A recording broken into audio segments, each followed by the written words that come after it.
Audio clip number 78 انشاءاللہ اس audio clip میں قرآن پاک کی سورہ بقرہ کی آیت نمبر 227 سے 229 کی تلاوت، ترجمہ اور تفسیر قرآن صراط الجنان سنیں گے۔ بسم اللہ الرحمن الرحیم۔ ترجمہ: اللہ کے نام سے شروع جو نہایت مہربان رحمت والا ہے۔ وَإِنْ عَزَمُوا الطَّلَاقَ فَإِنَّ اللَّهَ سَمِيعٌ عَلِيمٌ۔ ترجمہ: اور اگر وہ طلاق کا پختہ ارادہ کر لے تو اللہ سننے والا، جاننے والا ہے۔ وَإِنْ عَزَمُوا الطَّلَاقَ، اور وہ اگر طلاق کا پختہ ارادہ کر لیں۔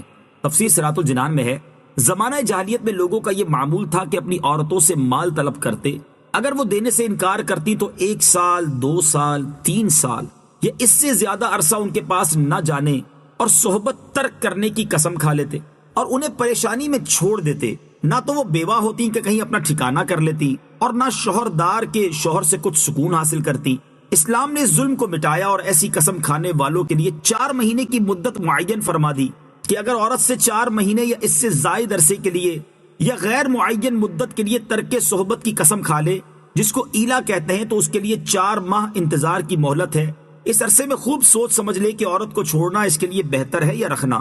اگر رکھنا بہتر سمجھے اور اس مدت کے اندر رجوع کرے تو نکاح باقی رہے گا اور قسم کا کفارہ لازم ہوگا، اور اگر اس مدت میں رجوع نہ کیا اور قسم نہ توڑی تو عورت نکاح سے باہر ہو گئی اور اس پر طلاق بائن واقع ہو گئی۔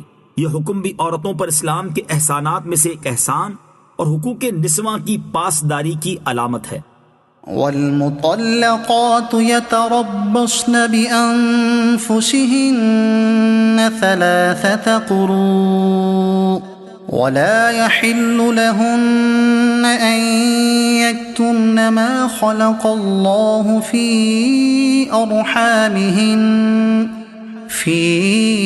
أرحامهن إن كن يؤمن بالله واليوم الآخر وبعولتهن أحق بردهن في ذلك إن أرادوا إصلاحا ولهن مثل الذي عليهن بالمعروف وللرجال عليهن درجة واللہ عزیز حکیم۔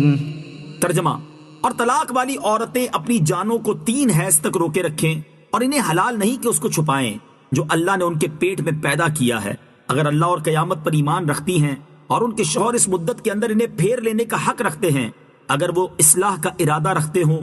اور عورتوں کے لیے بھی مردوں پر شریعت کے مطابق ایسے ہی حق ہے جیسا ان کا عورتوں پر ہے، اور مردوں کو ان پر فضیلت حاصل ہے، اور اللہ غالب حکمت والا ہے۔ والمطلقات یتربصن بانفسہن 3 قروء، اور طلاق والی عورتیں اپنی جانوں کو 3 حیض تک روکے رکھیں۔ اس آیت میں مطلقہ عورتوں کی عدت کا بیان ہے، جن عورتوں کو ان کے شوہروں نے طلاق دی ہو، اگر وہ شوہر کے پاس نہ گئی تھی اور ان سے خلوت صحیحہ بھی نہ ہوئی تھی، جب تو ان پر طلاق کی عدت ہی نہیں ہے، جیسا کہ سورہ احزاب کی آیت نمبر 49 میں ہے۔ اور جن عورتوں کو کم سنی یا بڑھاپے کی وجہ سے حیض نہ آتا ہو، ان کی عدت 3 مہینے ہے، اور جو حاملہ ہوں ان کی عدت بچہ جننا ہے، جیسا کہ ان دونوں کی عدتوں کا بیان سورہ طلاق کی آیت نمبر 4 میں ہے۔ اور جس کا شوہر فوت ہو جائے اگر وہ حاملہ ہو تو اس کی عدت بچہ جننا ہے، جیسا کہ اوپر بیان ہوا۔ اور اگر فوت شدہ کی بیوی حاملہ نہ ہو تو اس عورت کی عدت 4 ماہ 10 دن ہے، جیسا کہ سورہ بقرہ آیت نمبر 234 میں ہے۔ مذکورہ بالا عورتوں کے علاوہ باقی جو آزاد عورتیں ہیں، یہاں ان کی عدت اور طلاق کا بیان ہے کہ ان کی عدت 3 حیض ہے۔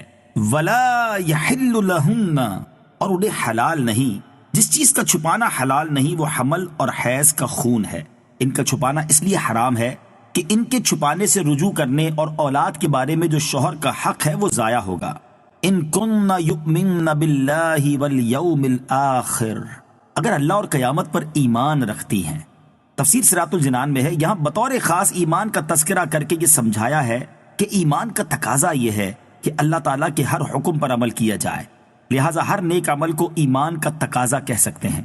وَبُعُولَتُهُنَّ أَحَقُّ بِرَدِّهِنَّ فِي ذَلِكَ، اور ان کے شوہر اس مدت کے اندر انہیں پھیر لینے کا حق رکھتے ہیں۔ تفسیر صراط الجنان میں ہے شوہروں کو رجعی طلاق میں عدت کے اندر رجوع کا حق حاصل ہوتا ہے۔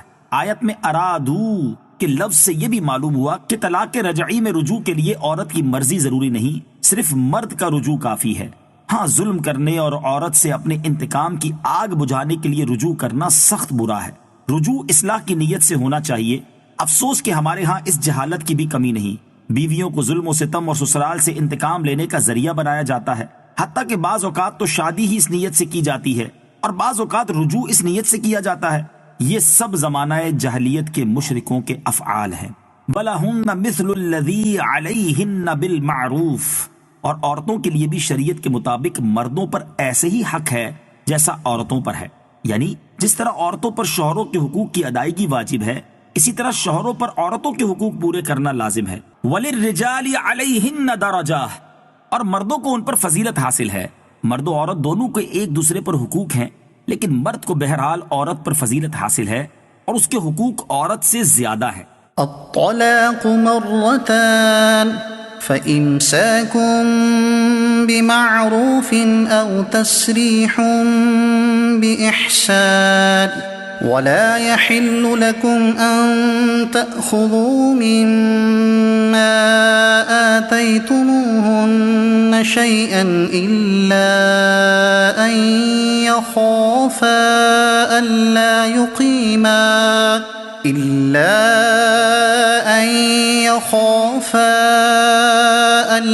يقيما حدود الله فإن خفتم ألا يقيما حدود الله فلا جناح عليهما فيما افتدت به تلك حدود الله فلا تعتدوها ومن يتعد حدود الله فأولئك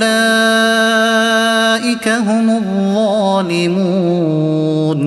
ترجمہ: طلاق 2 بار تک ہے، پھر بھلائی کے ساتھ روک لینا ہے یا اچھے طریقے سے چھوڑ دینا ہے، اور تمہارے لیے جائز نہیں کہ تم نے جو کچھ عورتوں کو دیا ہو اس میں سے کچھ واپس لو، مگر اس صورت میں کہ دونوں کو اندیشہ ہو کہ وہ اللہ کی حدیں قائم نہ رکھ سکیں گے۔ تو اگر تمہیں خوف ہو کہ میاں بیوی اللہ کی حدوں کو قائم نہ کر سکیں گے تو ان پر اس مالی معاوضے میں کچھ گناہ نہیں جو عورت بدلے میں دے کر چھٹکارا حاصل کر لے۔ یہ اللہ کی حدیں ہیں، ان سے آگے نہ بڑھو، اور جو اللہ کی حدوں سے آگے بڑھے تو وہی لوگ ظالم ہیں۔ الطلاق مرتان، طلاق 2 بار تک ہے۔ تفسیر صراط الجنان میں ہے یہ آیت ایک عورت کے متعلق نازل ہوئی جس نے سرکار دو عالم صلی اللہ تعالی علیہ وآلہ وسلم کی خدمت میں حاضر ہو کر عرض کیا کہ اس کے شوہر نے کہا ہے کہ وہ اس کو طلاق دیتا رہے گا اور رجوع کرتا رہے گا، اور ہر مرتبہ جب طلاق کی عدت گزرنے کے قریب ہوگی تو رجوع کر لے گا اور پھر طلاق دے دے گا، اس طرح عمر بھر اس کو قید رکھے گا۔ اس پر یہ آیت نازل ہوئی اور ارشاد فرما دیا کہ طلاق رجعی 2 بار تک ہے اور اس کے بعد طلاق دینے پر رجوع کا حق نہیں۔ آیت کا خلاصہ یہ ہے کہ مرد کو طلاق دینے کا اختیار 2 بار تک ہے۔ اگر تیسری طلاق دی تو عورت شوہر پر حرام ہو جائے گی، اور جب تک پہلے شوہر کی عدت گزار کر کسی دوسرے شوہر سے نکاح اور ہم بستری کر کے عدت نہ گزار لے تب تک پہلے شوہر پر حلال نہ ہوگی۔ لہٰذا 1 طلاق یا 2 طلاق کے بعد رجوع کر کے اچھے طریقے سے اسے رکھ لو، اور یا طلاق دے کر اسے چھوڑ دو تاکہ عورت اپنا کوئی دوسرا انتظام کر سکے۔ اچھے طریقے سے روکنے سے مراد رجوع کر کے روک لینا ہے، اور اچھے طریقے سے چھوڑ دینے سے مراد ہے کہ طلاق دے کر عدت ختم ہونے دے، کہ اس طرح 1 طلاق بھی بائنہ ہو جاتی ہے۔ شریعت نے طلاق دینے اور نہ دینے کی دونوں صورتوں میں بھلائی اور خیر خواہی کا فرمایا ہے۔ ہمارے زمانے میں لوگوں کی ایک بڑی تعداد دونوں صورتوں میں الٹا چلتی ہے، طلاق دینے میں بھی غلط طریقہ اور بیوی کو رکھنے میں بھی غلط طریقہ۔ اللہ تعالیٰ ہدایت عطا فرمائے۔ وَلَا يَحِلُّ لَكُمْ، اور تمہیں حلال نہیں۔ یہاں بوقت طلاق عورت سے مال لینے کا مسئلہ بیان کیا جا رہا ہے۔ اس کی 2 صورتیں ہیں، پہلی یہ کہ شوہر اپنا دیا ہوا مہر واپس لے لے اور یہ بطور خلع نہ ہو، یہ صورت تو سراسر ناجائز و حرام ہے۔ یہ مضمون سورہ نساء کی آیت نمبر 20-21 میں بھی ہے۔ وہاں فرمایا کہ تم بیویوں کو ڈھیروں مال بھی دے چکے ہو تو طلاق کے وقت اس سے لینے کی اجازت نہیں۔ دوسری صورت یہ ہے کہ عورت مرد سے خلا لے اور خلا میں عورت مال ادا کرے، اس صورت کی اجازت ہے۔ اور آیت میں جو فرمایا کہ عورت کے فدیہ دینے میں کوئی حرج نہیں، اس سے یہی صورت مراد ہے۔ لیکن اس صورت میں بھی یہ حکم ہے کہ اگر زیادتی مرد کی طرف سے ہو تو خلا میں مال لینا مکروہ ہے، اور اگر زیادتی عورت کی طرف سے ہو تو مال لینا درست ہے، لیکن مہر کی مقدار سے زیادہ لینا پھر بھی مکروہ ہے۔